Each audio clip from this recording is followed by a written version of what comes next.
नमस्कार दोस्तों, स्वागत है हमारे इस यूट्यूब चैनल में। आइए आज हम लोग आप लोग को बताने वाले हैं जीएसटी के बारे में। All about GST. जीएसटी होता क्या है, जीएसटी कितने प्रकार के होते हैं, जीएसटी किसको पे करना होता है, जीएसटी कब कब पे करना होता है, इन सब के बारे में आज हम लोग जानेंगे। तो चलिए दोस्तों, बिना लेट किए हुए वीडियो को स्टार्ट करते हैं। चलिए सबसे पहले जो है all about GST. All about GST के बारे में सब चीज़। सबसे पहले हम लोग पढ़ते हैं जीएसटी। जीएसटी होता क्या है। इसका जो फुल फॉर्म होता है वो गुड्स एंड सर्विस टैक्स होता है। आगे आते हैं, ये भारत में कब लागू किया गया। ये भारत में 1 जुलाई 2017 में लागू किया गया। ये भारत में 1 जुलाई 2017 में लागू किया गया। ठीक है। जीएसटी 17 टाइप के इनडायरेक्ट टैक्स को हटने के बाद लागू किया गया। जीएसटी जो है ये एक इनडायरेक्ट टैक्स था। इनको 17 टाइप के जीएसटी को पहले, जैसा कि 17 टाइप्स के इनडायरेक्ट टैक्स थे, पहले जीएसटी आने से पहले 17 टाइप के इनडायरेक्ट टैक्स थे। अब वो 17 टाइप के इनडायरेक्ट टैक्स को खत्म करने के बाद जीएसटी को लॉन्च किया गया है। ठीक है। एग्जाम्पल के तौर पे हम लोग देखते हैं, पहले कस्टम ड्यूटी टैक्स था, एक्साइज ड्यूटी टैक्स था, सर्विस टैक्स था, सेल्स टैक्स था, वैट था। इन सब को खत्म कर दिया गया। अभी जो है इन सब को खत्म करने के बाद सिर्फ और सिर्फ एक अकेला बचा हुआ है, वो गुड्स एंड सर्विसेज टैक्स यानी कि जीएसटी। तो चलिए वीडियो में आगे बढ़ते हैं। तो सबसे पहले आते हैं हम लोग वीडियो में आगे बढ़ते हैं तो सबसे पहले आते हैं जीएसटी किसको पे करना होता है, समझे। तो जीएसटी जो है उस बिजनेसमैन को या उस व्यापारी को पे देना होता है जिसका टर्नओवर 20 लाख होता है। जिसका जीएसटी उसको यानी कि देना पड़ता है, जो उस बिजनेसमैन को या सर्विस होल्डर को देना होता है जिसका टर्नओवर 20 लाख सालाना होता है। अब 20 लाख से ऊपर भी हो जा सकता है, कम से कम 20 लाख होगा तो उसको जीएसटी पे करना जरूरी होगा। ठीक है। अब ऐसे जो पहाड़ी इलाके में जो सर्विस होल्डर होते हैं या फिर जिसका टर्नओवर 10 लाख होता है, उसको यानी कि पहाड़ी इलाकों में जिसका टर्नओवर 10 लाख होता है, उन सबको जो है जीएसटी पे करना होता है पहाड़ी इलाकों के लिए। अगर इन सबको अगर जीएसटी पे नहीं कर, आपका सालाना अगर 20 लाख रुपया आमदनी है, अगर आप जीएसटी पे नहीं कर रहे हैं तो आपको 5 ईयर का जेल होगा। 5 ईयर का आपको जेल होगा। चलिए दोस्तों, वीडियो को आगे बढ़ाते हैं। तो अब लोग समझते हैं जीएसटी कितने प्रकार के होते हैं।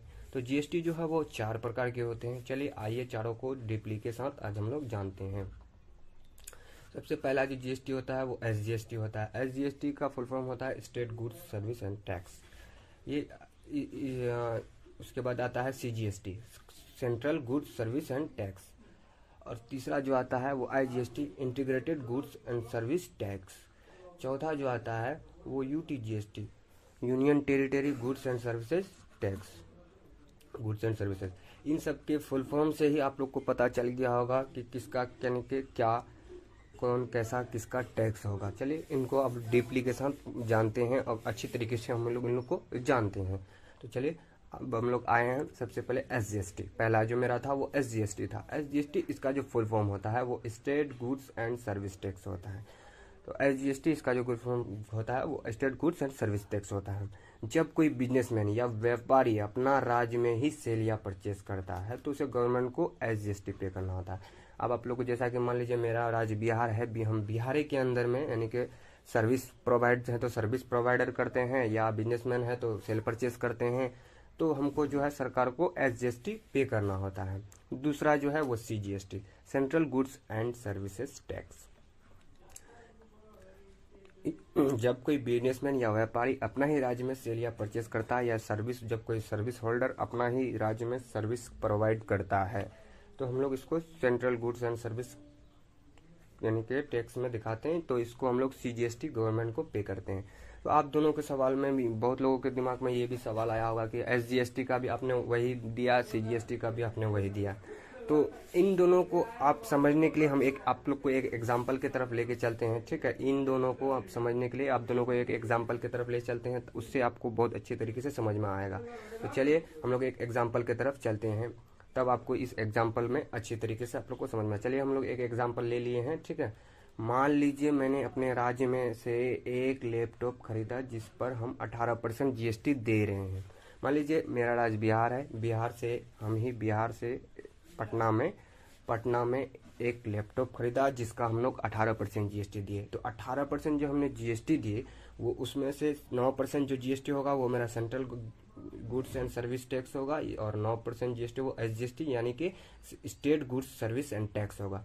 मान लीजिए 18% अगर आप किसी भी आइटम में दे रहे हैं या 12% किसी भी आइटम में दे रहे हैं, तो 6% जो होगा वो मेरा CGST होगा और 6% जो वो मेरा होगा SGST। CGST जो 6% होगा वो हम लोग पे करेंगे सेंट्रल गवर्नमेंट को, और SGST जो वो मेरा होगा SGST जो मेरा होगा वो स्टेट गवर्नमेंट को हम लोग पे करेंगे। तो चलिए वीडियो में आगे बढ़ते हैं। और दूसरा जो मेरा आता है, तीसरा जो मेरा आता है वो IGST। इसका जो फुल फॉर्म होता है integrated goods and services tax. अब IGST होता क्या है, चलिए हम लोग एक एग्जांपल लेके अब लोग इसको जानते हैं। जब कोई बिजनेसमैन या सर्विस होल्डर, अब सर्विस प्रोवाइडर अपने राज्य से नहीं बल्कि दूसरे राज्य से, यानी दो अलग अलग राज्य में कारोबार करते हैं। जैसा कि जब कोई बिजनेसमैन या सर्विस होल्डर अपने राज्य से नहीं दूसरे बल्कि दूसरे राज्य से, यानी कि दो राज्य के, जैसा कि मेरा राज्य बिहार है, हम बिहार से यानी कि कोलकाता में कोई कारोबारी करते हैं, या बिहार से कोई दूसरा स्टेट से, दो अलग अलग स्टेट से कारोबारी करते हैं, उसको IGST पे करना होता है। तो चलिए अब देखिए एक एग्जांपल लेते हैं, उस एग्जांपल से आप लोग को अच्छा से समझ में आएगा। मान लीजिए मेरा राज्य बिहार है, ठीक है, मेरा राज्य बिहार है और हम मुंबई से गुड्स खरीदते हैं। तो यहाँ देखिए एक राज्य हो गया, दो अलग अलग राज्य, ठीक है, एक राज्य बिहार हो गया और दूसरा जो राज्य मुंबई हो गया, तो आया दो अलग अलग राज्य। तो इसमें जो है वो IGST लगता है, और यह सिर्फ और सिर्फ केंद्र सरकार को ही पेमेंट करना पड़ता है। उसमें जो है आपने SGST CGST को देखा, आधा % स्टेट को पेमेंट करना पड़ता है, आधा सेंट्रल को पेमेंट करना है, लेकिन इसमें जो भी GST लगेगा वो सिर्फ और सिर्फ आपको सेंट्रल को ही पे करना होगा। तो चलिए हम लोग आगे बढ़ते हैं और चौथा GST के बारे में। तो आगे की क्लास जो होगी वो मेरा GST किस में, किस आइटम में, किस सर्विस होल्डर में कितना % GST रेट होता है, उसमें हम लोग का क्लास होगा। तो आप सबसे मेरी अनुरोध है कि जो अभी तक चैनल में नए हैं तो like comment share and subscribe कर दें, ताकि मैं आप लोग की तरह ऐसे ही इंटरेस्टिंग वीडियो लाता रहूं, और बेल आइकन को प्रेस कर दें ताकि आपको हर वीडियो का मेरा नोटिफिकेशन मिलता रहे। तो चलिए दोस्तों वीडियो को आगे बढ़ाते हैं। तो चलिए अब आते हैं UTGST जो है union territories goods and services tax होता है। इसका जो फुल फॉर्म होता है वो union territory goods and services tax होता है। जो राज्य में, जब ये क्या होता है यूनियन टेरिटरी, जो राज्य केंद्र शासित प्रदेश में आते हैं उनको UTGST टैक्स देना होता है, ठीक है। जो राज्य केंद्र शासित प्रदेश में आते हैं उसको UTGST देना होता है। जैसे मान लीजिए जम्मू कश्मीर में आप हैं तो उसको आपको UTGST यानी कि टैक्स देना होगा, या लद्दाख में है तो आपको UTGST टैक्स देना होगा, दिल्ली में है तो आपको UTGST टैक्स देना होगा। और इन सब का जो टैक्स दिया जाता है, इन सब का जो टैक्स दिया जाता है वो सिर्फ और सिर्फ सेंट्रल सरकार को ही टैक्स दिया जाता है, ठीक है। इसका जो पूरा टैक्स दिया जाता है वो सेंट्रल सरकार को दिया जाता है। तो दोस्तों आशा करते हैं कि वीडियो अच्छी लगी होगी। तो आज के लिए इतना ही। Thank you, have a nice day, bye. मिलते हैं अगले वीडियो के लिए। जय हिंद, जय भारत।